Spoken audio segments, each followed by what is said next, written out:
In this lecture, presented by www.free-academy.com, we're going to be answering another question submitted by our users.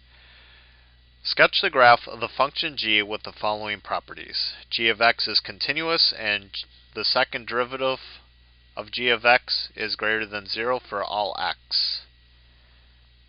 So what does that first part tell us?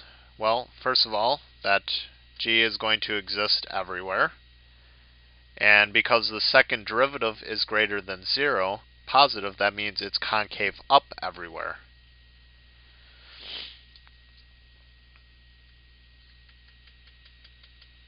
So perhaps something like that from the information we have so far. The second part, it gives us b. G of negative 2 equals g of positive 2, which equals 3. So at 2, we have 3, and at negative 2, we have 3. So we have 2 points, and we have the curvature. Part C, the limit as x approaches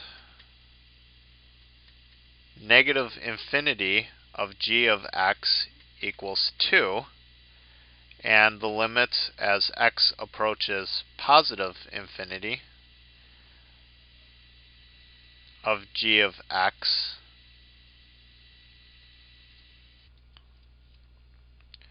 minus x equals 0. So what does this tell you? If you break this apart, g of x minus x equals 0, we have the limit as x goes to infinity of g of x minus the limit as x goes to infinity of x equals 0, because the limits are distributive. Well, if this is clearly going to be a minus infinity for this part, which means that the limit of g of x has to go to positive infinity at the same rate. So basically, it's leaving this part off and saying limit of g of x goes to positive infinity. That's a little mathematically iffy, but we're not high-level mathematicians, so we're not going to go into the particulars of that. So now we know as we get infinitely negative that x has to go to 2, or y has to go to 2. And we know we have to go to infinity at this end. Now this should already look like we have some pretty major problems here. But let's dive into this problem a little bit further. And let's do part D. The limit as x approaches 0 from the right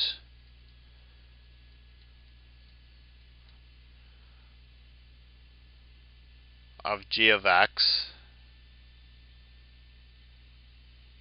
equals the limit as x approaches 0 from the negative side of g of x,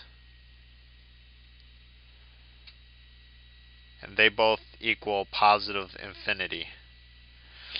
So basically what this is telling us is that we have a vertical asymptote at x equals 0, and our function has to go to infinity at both these points. Actually, this really clears things up. Before I was thinking this problem was impossible, but now that we know we have a vertical asymptote here, we're good. So we're going to come from y equals 2 at negative infinity. We're going to pass through the point negative 2, 3. And we're going to go to positive infinity at x equals 0. Then we'll come from positive infinity. We'll pass through the point 2, 3. And then we'll go out back up to positive infinity as x goes to infinity. So that is the sketch of this graph based on the information that we were given. And it was good.